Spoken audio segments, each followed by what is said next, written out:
Time for the ride home in ENC. Yes! Yes!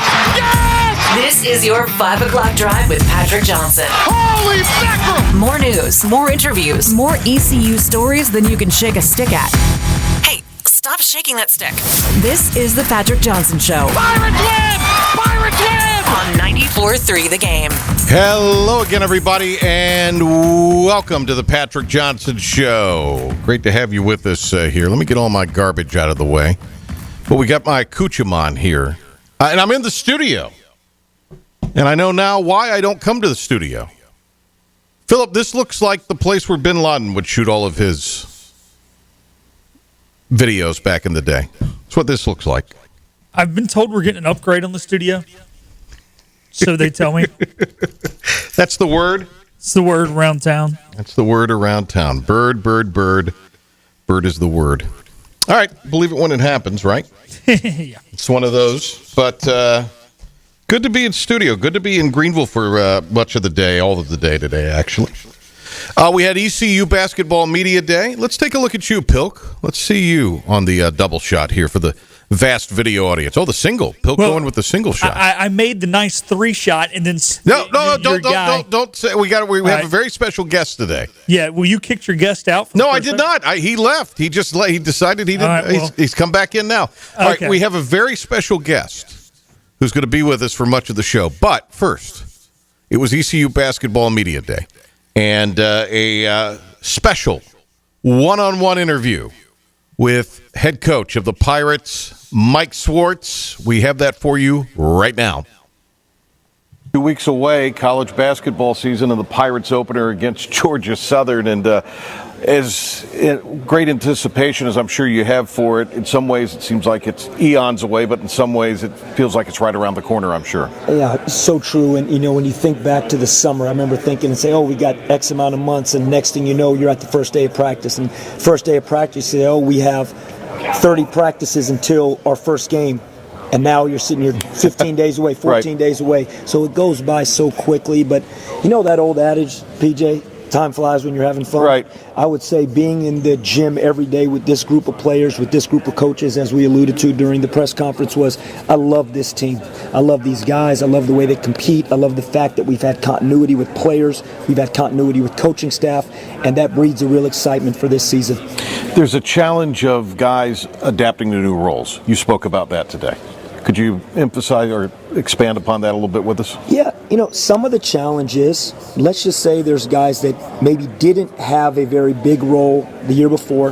They want a premier role the next year. They want to come in and say, well, I didn't play as much, so it's going to be my year. Well, there's a step to this. There's a process. Right. So sometimes you got to go from maybe not really getting a chance to play a lot to having a role that is so vital to the team.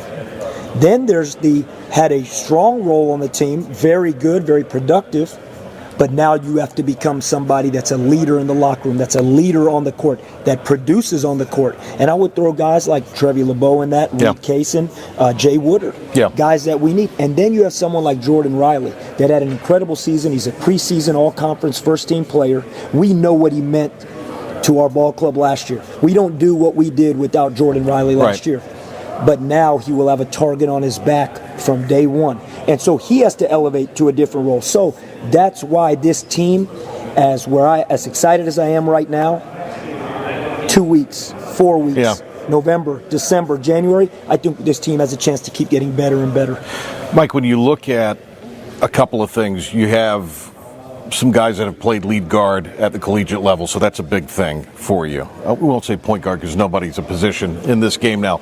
But then the length and athleticism of your team seems to be comparable with what you have to have in the American to succeed. So it seems like that would have been two really emphasized points for your roster construction, the lead guard and then just the athleticism. No, this is a great point. And if you really look at this roster, we went out and we said we got to go get true length and size in the front court.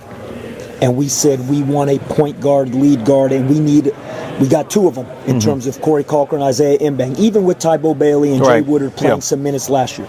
But the reality is that's where the premium was in recruiting. This coaching staff did a great job. Length, size, athleticism in the front court, and point guard play. because we were fortunate enough, if you look at what's returning, Jay Woodard, 6'7", Jordan Riley, 6'5", Trevi LeBeau played the 4 last year, but he is going to be on the wing a lot this year. So we have 3 very athletic, strong wings returning. So that allowed our focus to go to the point guard position and true size. And you hope that blend is what we were looking for. What is the key to getting all of it to blend together? I mean, as you say, it gets better, hopefully, as the year goes on. That's been the trend of your teams in your time here. But how do you get what appears to be really good talent and athleticism on paper to come together in the way I know you want to? I know you're never satisfied, but how do you get them to come together early and the chemistry to sort of mesh? How we practice every day. Yeah. Truly I believe that. I've said this often, man, with the way the rules are now, you got 31 games that they're guaranteed. Right. Conference tournament isn't even guaranteed this year. Right, because they're only going to take the top 10. You got 31 guaranteed games. You got conference tournament and hopeful postseason play. So let's just say the best teams play 40 games, 40, 45 games if you get a chance to play all the way to that Monday in April. You get over 100 and something practices throughout the year. Mm-hmm. It happens in practice. I've always said that from day one of me being here. Practice is the most important thing. And now the one added caveat to that, because you got guys that maybe haven't been around each other as much, as the stuff that we do off the court together, the time we spend, the blend of the type of players and character of guys that come in, that has to connect off the court. So we spend a lot of time as a coaching staff trying to spend time with these guys off the court, but what we do in those daily practices and how we get after it and compete is going to determine how quick this team can bond together. The tournament, I'm glad you brought that up. It's a different format, campus site. What are your thoughts on that? Very excited about being in Birmingham. Mm-hmm. I think Birmingham is a great tournament atmosphere. Yeah. I was fortunate enough the year that I was on staff at Texas, we went to the Final Four. Our first 2 games were in that convention center in Birmingham, and we played against UNC Asheville and Purdue in those games to go to the Sweet 16, which happened to be in San Antonio, that was home court advantage. But that being said, it's a great tournament site. I was down there for American Conference Media Days the other day. Mm-hmm. You got the football stadium down there, you got downtown. It's a neat place, and it's a great venue. So very excited about that. The whole thing with just 10 teams going, what that's going to add is it's going to add a lot of competitive games in February. Well, look, the American is, there's no off nights. Now it seems like this ramps that up even more. Without a doubt. Yeah. Without a doubt. Can you imagine teams that are playing and you're in that realm of, hey, will we get to Birmingham or will we not? And it's a late February game. And, and the other thing that is good, let's just say you have a team playing on that cusp line, and they're playing the top team. Well, a lot of time everyone just looked at that game as, hey, it's for that top team. Well, now that team, not only is it to get a big win, but it might just to be able to get to Birmingham. Right. And so there's a lot of things that come into play with that. You want the experience for every student athlete to go to that conference tournament, but it is 10 teams of the 13, and so it will down to the last Sunday of the season. Every game will have meaning. All right, what will the next 2 weeks be like for the program? Continued preparation. We know we're still 2 weeks away from Georgia Southern. The preparation has already begun. That's where all our focus is. But we have a long way to go. We still have to just get better every day. And PJ, you know me as well as anybody. It doesn't matter if we came off a big conference win last year or we had a really tough conference loss. Right. Or same in the non-conference. Our whole approach is we have to get better every day. We have to get better every day. And you know what? We will continue to do that all the way up until Tuesday, November 4th. Going to be able to work in some Dodgers World Series? I know it's a busy time. You're going to be able to maybe steal a moment or two to watch your Dodgers? Yes. Okay. Well, there you go. Awesome. Congratulations on to the Dodgers. But, Coach, thank you for the time. We really appreciate it. Great to see you. All right. Coach Swartz with us here. Awesome to have Mike Swartz on the show. One-on-one with him, exclusive here on 94.3 The Game, 94.3thegame.com, and the IBX Media app. We've got a major announcement and a big surprise for you. So stay tuned. We'll bring that to you with our next guest right after these words. The team of Flatlands Jessup is working overtime to help ensure that Eastern North Carolinians like you get the health insurance help you need this open enrollment period. New legislation passed, meaning more people than ever qualify for affordable coverage. Let us help you today. The best burgers around. Everyone loves a thick, juicy, and fresh burger. Tiebreakers in Greenville, plus the all-new Tiebreakers in Winterville. Do real burgers better than anybody. So don't just go to any burger-themed restaurant chain. It's time to break the chain and eat local. Tiebreakers, real burgers at its best. Everybody loves burgers. Big tax credits are back. Get a 30% tax credit, up to $2,000 off your new Mitsubishi electric heat pump install. Let Comfort Master help you take advantage of the tax credits with a qualifying Mitsubishi electric ducted heat pump or non-ducted Mitsubishi electric mini splits. Mitsubishi electric mini splits are ideal for bonus rooms, garages, or sunrooms. If you need a new HVAC unit, call Comfort Master today. Call Comfort Master. Call Comfort Master. You know what the problem is with standard belts? Usually you have to choose between too tight or the opposite, too loose. But with Anson Belt and Buckle, you don't have to choose. We got rid of the holes and instead have a track system designed for micro adjustability. That way you can enjoy a perfect fit every time. Anson Belt and Buckle. Find your perfect fit today.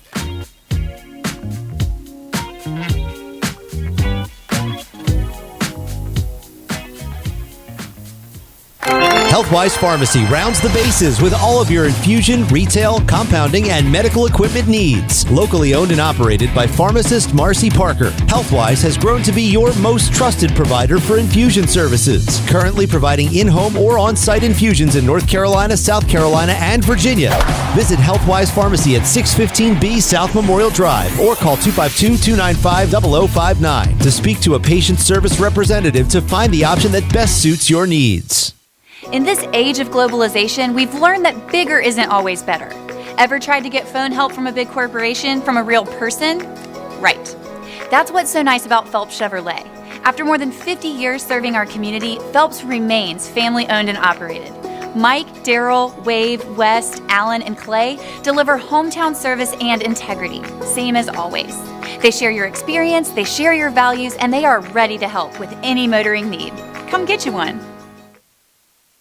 Oh, hey. Welcome back. Oh, look who's back reporting for duty. You got here just in time.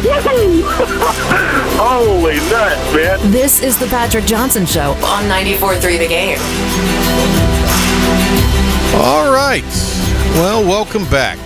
Patrick Johnson Show here today on 94.3 The Game. We are 2 weeks away from the start of the college basketball season. And what happens in 2 weeks?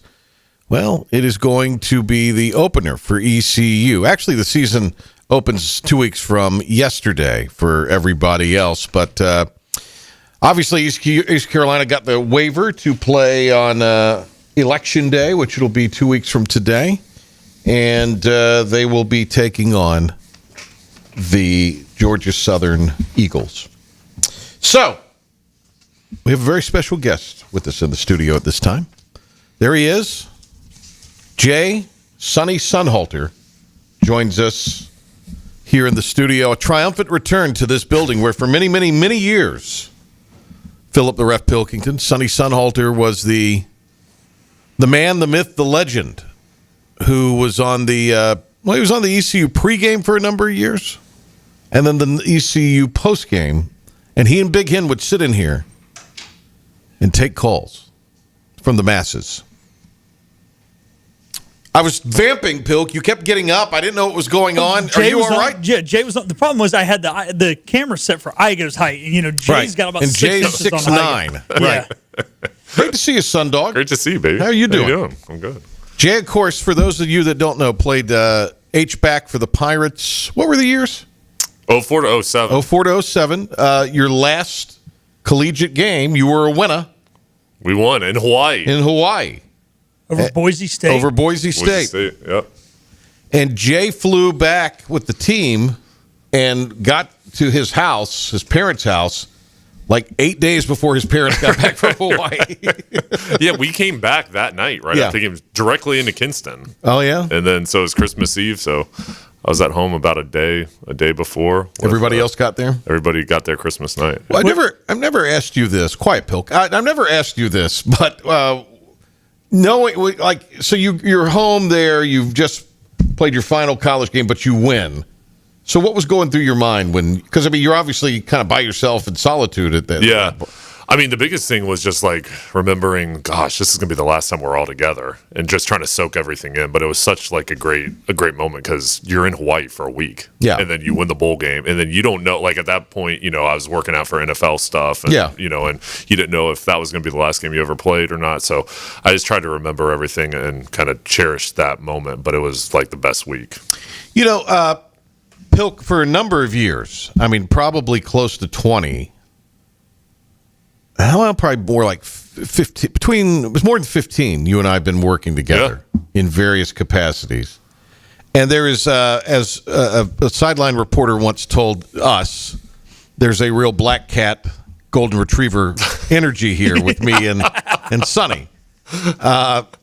Sonny's always, what a positive guy Sonny is. You would think some of that would have rubbed off, Pilk, but no. It's because you don't come to town enough. We get Sonny, and it's great. But I come down more often. You're going to. Patrick needs to come down more often. It's part of it too. We get Sonny on, and Patrick's in his beach house, and Sonny's just got his bathroom door behind him. And I'm the only one in Greenville. Nobody wants to come hang out with Pill. I'll come down here, Pill. Okay. Thank you for inviting me. It's funny you should mention that. Let's segue. The great Cy Seymour has decided to retire from the broadcasting business after close to 30 years. So he.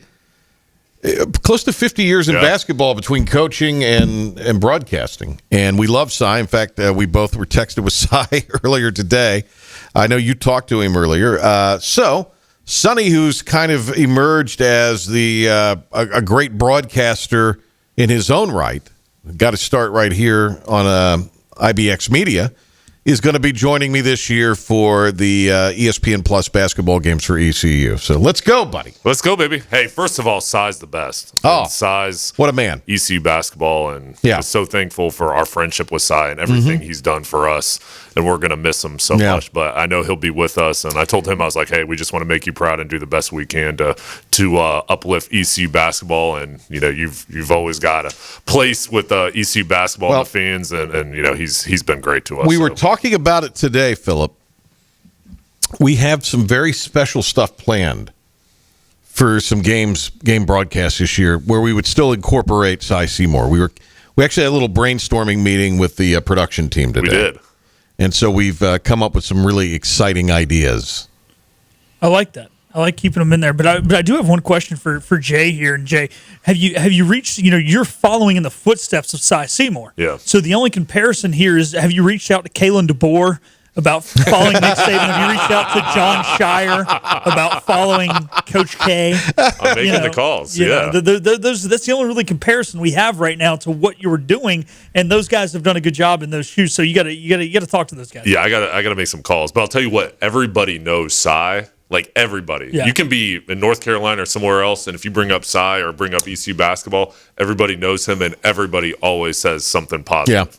Yeah. Well, the great thing about Cy, and as much as we could talk about Cy for the next hour, I want to talk about the team and talk about your involvement this year. But Cy's not only known just in basketball circles. Right. And what was always so impressive about Cy Seymour, we're talking about him like we're eulogizing him, but what was always great about Cy is that he could go, and even these newer coaches, he could find, because he was so exact with his research and preparation, he could find on their tree where they knew somebody he knew. Yeah, there's always a connection. There is. So that would, and so he had the innate ability to take even the most difficult coach to talk to, and he could break them down. Yeah. And then he could start talking ball with them, and that was just so. We're going to miss Cy. He'll be at every game. That's what is crazy. He's going to still be at every game. Yeah. But it's going to be awesome. And so Sonny and I, who have done football, college football, high school football, the high school basketball championships, we've done some basketball, baseball. Softball. We've done some softball, yes. We'll be back doing Pirate basketball this year, which I know you're excited about. I can't wait. And let me say this too. Sonny is just excited. I should say just excited to be involved. You are truly excited to be involved because it's ECU and you just want to be involved in the athletics in some way. Yeah. No, I mean, listen, this place is home. There's so many people. Every time we come over to the stadium or go to the complex, it's like, family, and we've known some of these individuals and some of these coaches for 20 plus years. Longer than Pilk's been alive. Pilk's a young buck. Yeah. A young guy, but I'm so thankful to be back and excited. Well, you both were there today at the press conference for the preseason. We just heard from Coach Swartz. Let's get some of your observations from what Mike Swartz had to say, and we spent some of our time getting to know some of the new players and kind of reacquainting myself with some of the older guys. Well, I think the biggest thing that I took away from it is there's high expectations for this year, and there's a lot of new faces, but I think once this team kind of gels and the chemistry develops when the season starts, I think the fans are going to be very excited about the product, out on the court. And I think it's a group that's going to be a tall group. There's a lot of post players. That's something that maybe hasn't been seen the past couple of years. There's going to be deep rotation down in the posts. And I think it's exciting, too, because there's so many new players that are going to have an opportunity to develop a role. And I just think in this league, there's so many unknowns. And I think the Pirates have a great chance to be one of those teams that can rise up if everything clicks and all these guys develop together. By the way, Sonny and I went to lunch, Pilk, and of course he didn't buy because he never buys. So that's a lie. So that's a lie. The question is, you're thinking of some of your other great broadcast colleagues, not me. Let me ask you this. You said something to me very interesting at lunch, kind of your observation of Coach Swartz. Would you mind sharing that? I think, when you're in the room there today, I just felt like he felt confident and he seemed relaxed. Yeah. And being relaxed as a coach means you feel good about where you're at this point. Now, obviously, you've got to play games, but I just feel like there's a sense of optimism in the way he presented and talked about the team. I think he knows he's got a good ball club.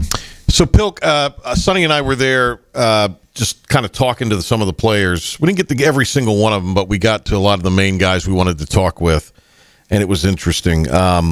You were there in the capacity with the station, so you were kind of in a different role. I wanted to get your observations from today, and particularly, well, let's hear just your observations before we dig in on exactly what you did. And by the way, we've posted on our social media, the Facebook page for 94.3 The Game, and Twitter and YouTube, all of the videos from today, so you can go and watch Pilk's one-on-ones with the players. Was it just you, or is it some of the other guys were getting stuff too? Yeah, Chris and Dom were there. They did a little more volume than I did because I got caught up talking to Coach Perry, and I kept way too much of Coach Perry's time. So Coach Perry, it was good to see you again, and it was fun to catch up because I don't get to talk to Coach Perry anymore. I just talk to him twice a week. So right. What I noticed, and you guys can hit on this too, is we know who Mike Swartz is, and we know that he is a guy who likes to coach effort. He's a guy who likes to coach, or guys who have effort, guys who have high basketball IQ, and guys who play defense. And I met a lot of the newer players. Yes, I talked to a few of the returners, but a lot of the things I wanted to meet the newer players. I just kind of wanted to pick their brain at their style of basketball and who they were.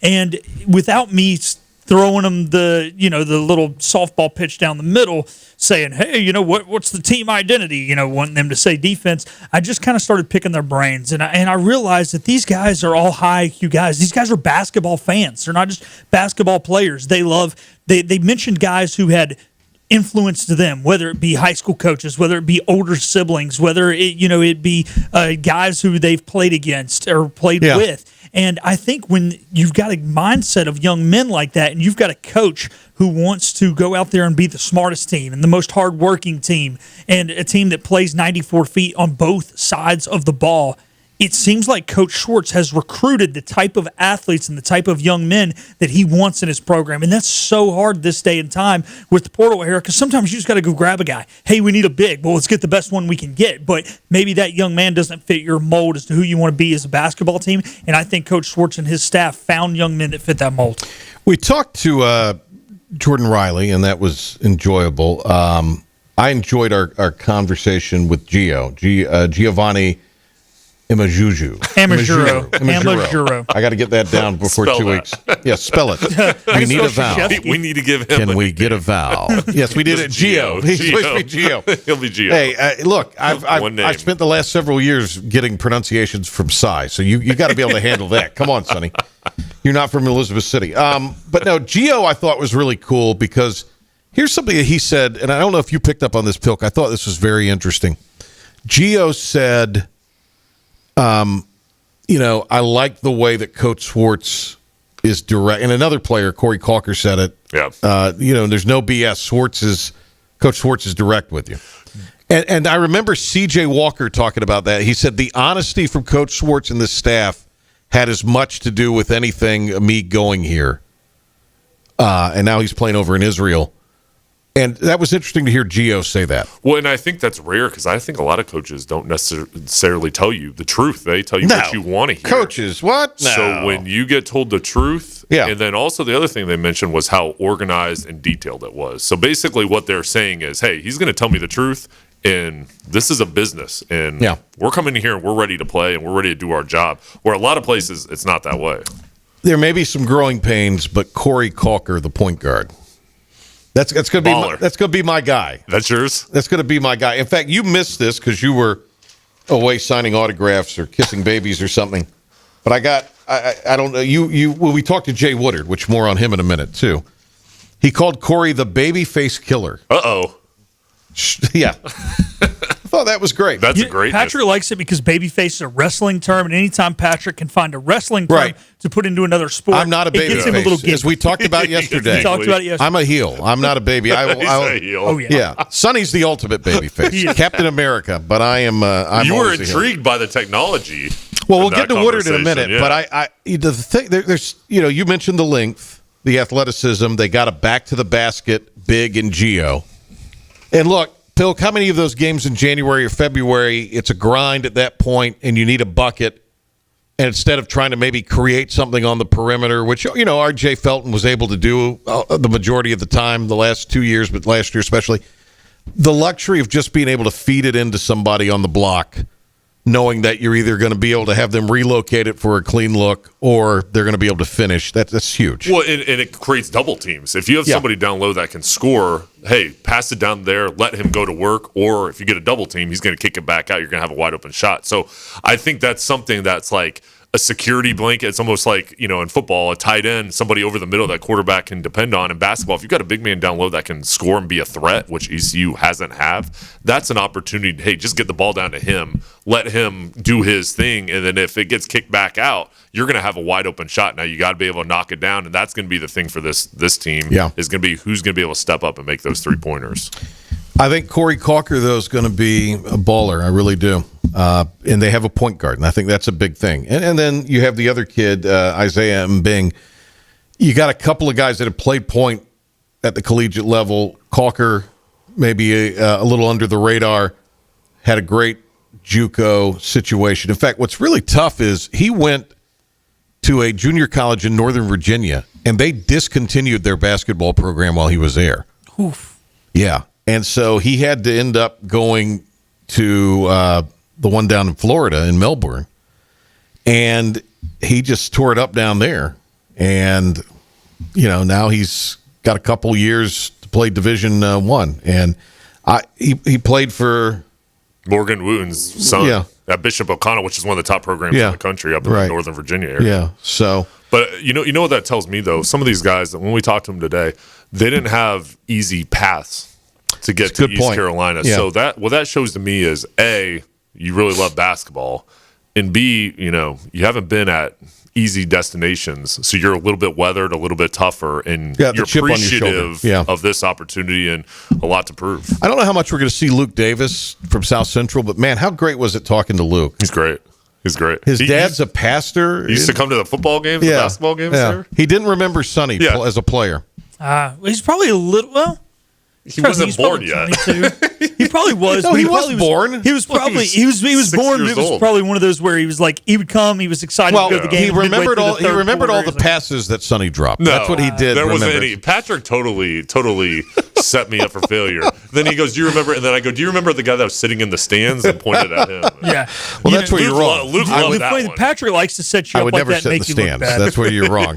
Patrick's favorite thing is setting other people up to make themselves look bad. Like he does, and no matter what you say, whether you deny it or you look like a jerk. Yeah, you guys don't need any help. He was trying to buddy up with him too, so he could get him on his side. Oh yeah, right. So he was buddying up, and I did that. Fellow Eastern North Carolinian. Patrick is like the Chancellor Palpatine, and whoever is there is Anakin, and we're the good guys, but he turns Anakin against us. Well, so be it. Jay Woodard, you guys had the Jay Sonnhalter, Jay Woodard kinship. Yeah, he liked me. He didn't like when he found out you didn't know about technology. So Sonny in his day job. Well, I'll let you describe it. Yeah, so I'm a sales rep. I call in eye doctor offices, so we sell lenses and frames. But you also sell the Ray-Ban Meta frame, so the frames where you can take pictures, take videos. Do you know what this is, Pilk? Have you heard about this? Have you read about this? That's way too tech savvy for me. I don't know what that is. So Jay Woodard had some on. Jay Woodard had some on, and looked like they were really cool. And then Sonny's recognized instantly that they have speakers and the camera, and I didn't realize that, but I just thought they were really sharp looking glasses. He looked really great in them. Yeah, but we've learned today he's a big tech guy. Huge tech guy. We learned today you're not a big tech guy. I am not a big tech guy. I'm like Pilk. I'm in the Stone Age. I have everything printed out on paper here. And this, a tech guy would have put everything on a tablet. I told him I was going to help him get another pair of glasses. You did. So I would like you to stick by your word on that. Do you want me to get you a pair too? Or I have such a big head. I don't know if it would Do you think he has a big head? Yeah, I have a big head. No, I don't think you really do. You don't wear a big size hat. You I do. Size I have a big head. But the only technology that you wouldn't be able to work on, Patrick. So Patrick and I are actually from the 50s, and it was all I could do to work the DeLorean to get us here. Right. Patrick has no idea how that thing works. He doesn't understand the flux capacitor or anything. I think it would be cool. How loud are the speakers on the? You can turn up the volume. You can hear it. So I think, but he was just such a cool guy to talk to. He was a great guy. Yeah, I really liked everybody we told. We didn't get a chance because of what we were doing to hear from everybody today, and there'll be some guys we'll talk to the rest of the way. Did you guys get Pilk, LeBeau, Travion?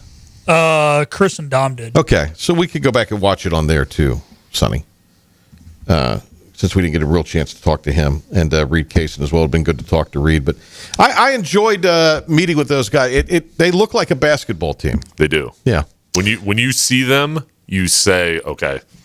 Yeah, we have guys that are. They look the part at least. They're gonna when they come off the bus, they're gonna look legit. All right, we're gonna do a top five. Sonny, could you stay and do a top five with us? All right. Before we do that, you're in the midst you've done some ESPN games this year for football.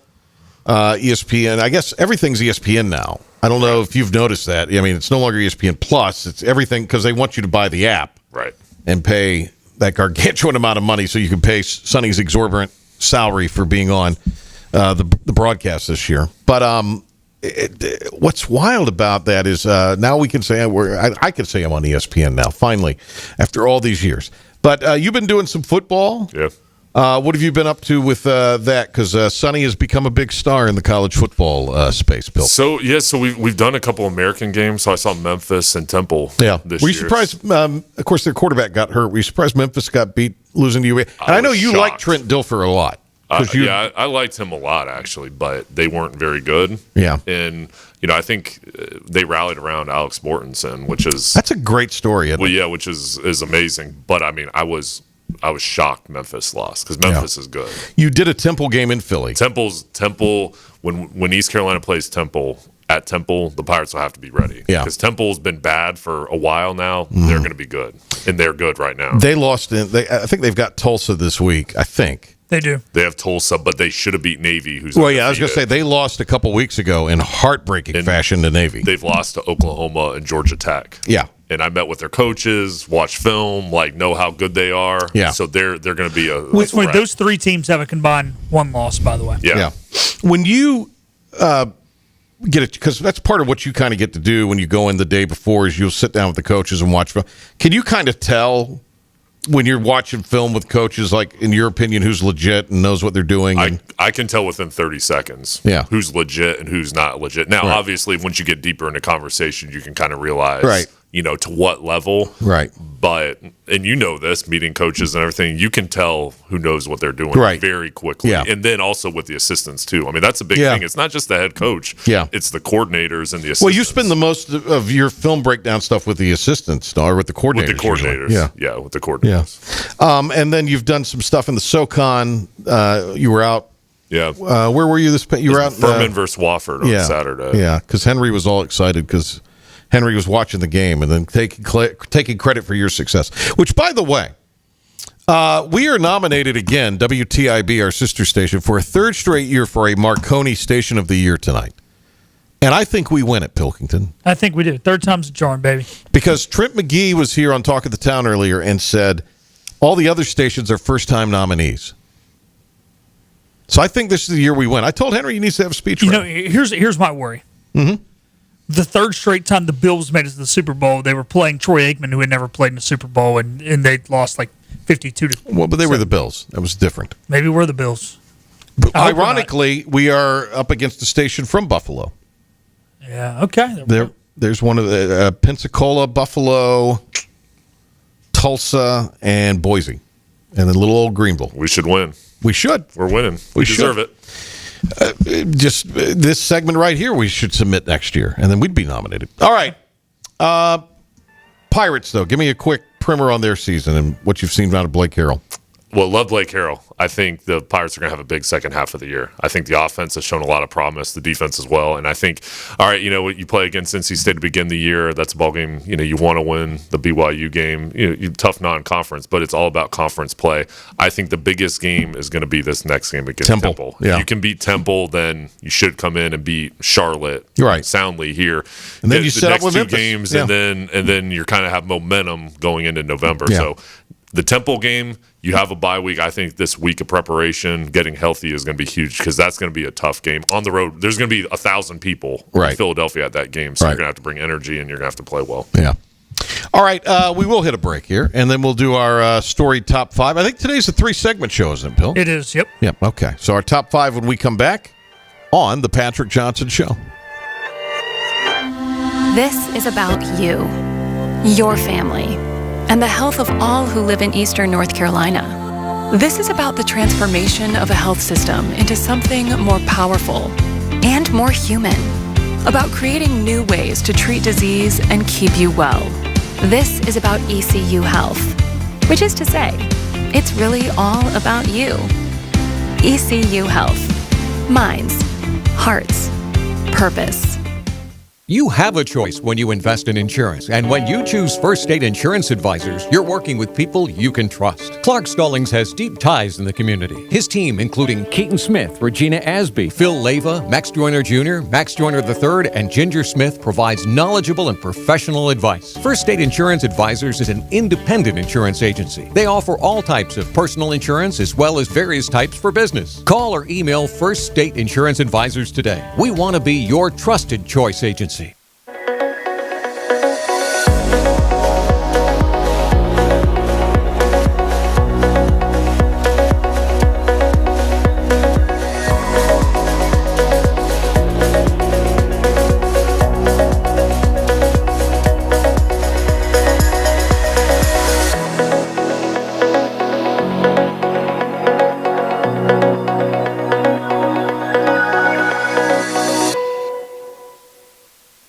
At Parker's Barbecue, our family has been serving your family for 3 generations. For that, we say thank you. Blessing families every Thursday. Kids eat free all day. That's the Parker's way. Legendary food served from our 3 locations. Always quick, always delicious. That's the Parker's way. At Parker's, our mission is to impact our customers through Christ-like service in a way that feeds them both physically and spiritually. That is the Parker's way. Acre Station Meat Farm, along with Lane Angus Beef, bring you farm to fork beef. Stock your freezers now with affordable beef boxes just in time for the grilling season. Farm to fork beef brings quality local beef to your family. From your traditional butcher shop, Acre Station Meat Farm. Come on down to Acre Station Meat Farm and find out why we're #1 in fresh cuts and friendly service. Acre Station Meat Farm, Highway 32 North, Pinetown. Storm season is approaching. North Carolina weather can damage your roof, and before long, a small leak can turn into a big problem. Your home is one of your biggest investments, so protect it with Wells Home Improvements. We work with all insurance companies for a hassle-free roof installation experience. Call us today and get 10% off your roof installation when you mention this commercial. 252-227-8403 or visit us online at wellshomeimprovements.com. Wells Home Improvements. Local, honest, dependable. And now, the stunning conclusion. Why is everyone screaming? On 94.3 The Game. All right, P-Man in studio today. Sonny Sonnhalter is here. I just learned something. Pilk was in the building maybe the last time you and I did a state championship together. What was it? Cox Mill. Yeah. Cox Mill. Leaky Black. Yeah. Wendell Moore. Yeah. That was a pretty interesting championship. Caleb Stone Carrawell. Were you were there, weren't you, Pilk? You were in the building? I think so. They went to a few, though. Yeah. I'm trying to remember. So our girls lost the state championship game in 2017. Right. So I think, that actually might have been the year Leakey was down at IMG, though, now that I think about it. Because I think the previous year he was at Concord. Right. And then, so this might have been the year they made it before. Well, point is, a young Philip the Ref Pilkington was in there, and he looked at Jay Sonnhalter and he said, "That's what I want to do." So. All right. Sonny, we do the top 5 stories of the day at 5, and then we comment on them. So here we go. This may very well be our last mission. Let's make it count. This is the Patrick Johnson Show on 94.3 The Game. It's impossible. Now some stories you may have heard. Or catch it for the first time. This is your 5 at 5 with the P-Man. Number 1. All right, first one. All right, first one is East Carolina Basketball Media Day was today, and our guy Dom Kasolke sat down with Jordan Riley. He asked Jordan what brought him back to East Carolina for another season. Pretty much development. I wanted to come back and just develop my game even more from, 3-ball to like me being more of like a point guard and getting my teammates involved. Mm-hmm. And I feel like me just helping, ECU and just bringing more culture into the ECU program would probably get more kids to come here, and that's why. I'd like to hear that he wants to get other kids to go there and play. And, he was, it was interesting to talk to him. Kind of, we got him out of his shell a little bit, and once we did, he was talking about some things. But Sonny, it takes like 1,000 shots a day. He's humble too. Yeah. And he I said, "Are you the strongest kid on the team?" Yeah. And I mean, he looks like a football player. Yeah. He does. He said Gio was the strongest guy. Yeah, he said Gio was. Yeah. And then you said, "Have you dunked on anybody?" You just cut right through. And you missed the Well, he had those 2 or 3 SportsCenter top 10 dunks last year. I know. Yeah. And apparently, Jay Woodard has also been throwing down on some of the big guys. He wouldn't say who he threw down on though. That's a good teammate. Neither would Jay Woodard. Jay Woodard said, "I'm not going to do that either."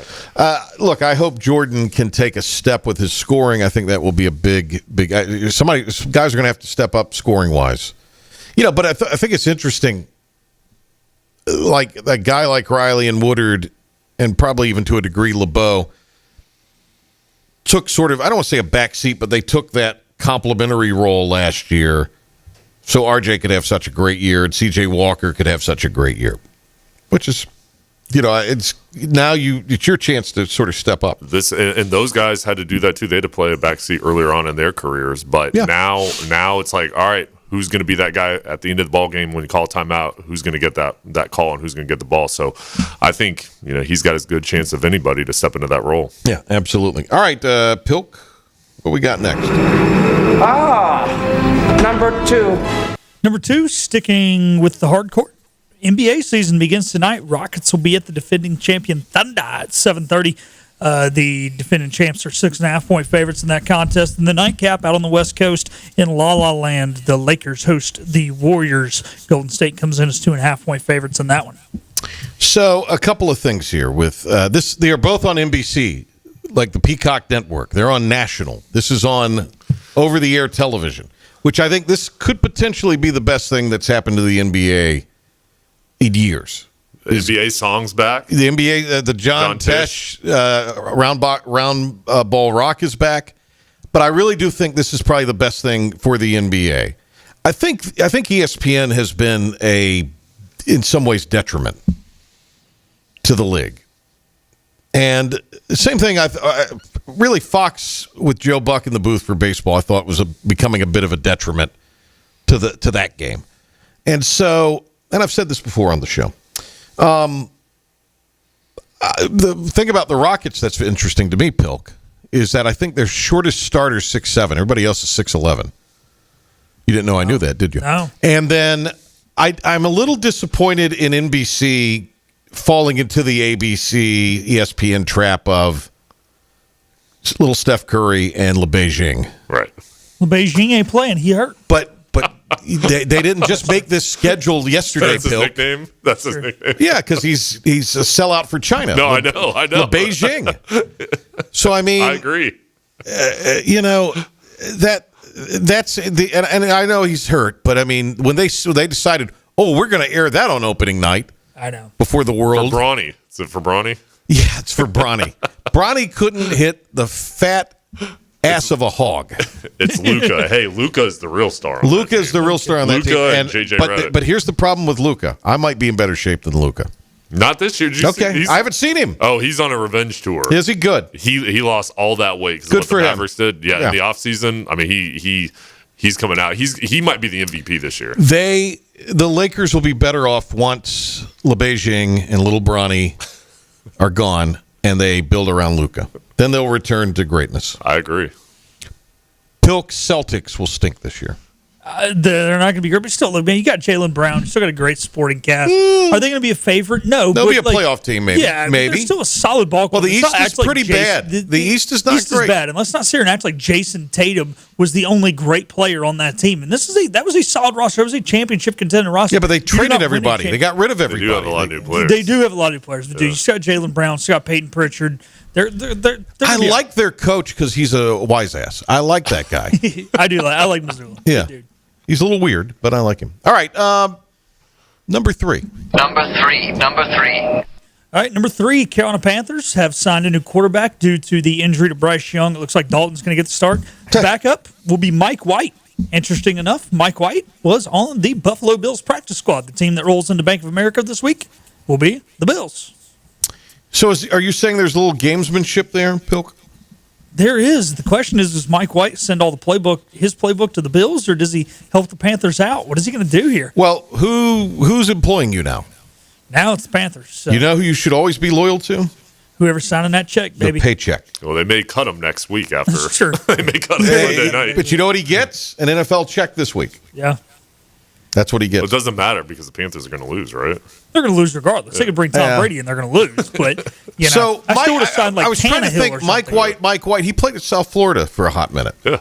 He played, a couple seasons, actually. And then played for the Jets for a while, started for the Jets. Who hasn't played quarterback for the Jets and yet gone on to greater success? It's a good question. Not many. Yeah, that's true. All right. Do you have anything to say to that?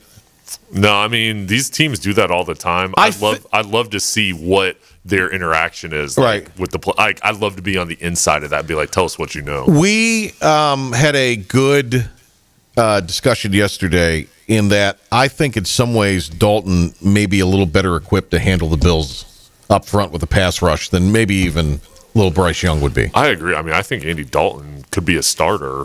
Yeah. Still in the league, but if he's not a starter, he's one of the top backups. Certainly. All right, Pilk. All right, here we go. Number 4. 4. All righty, number 4. World Series is set.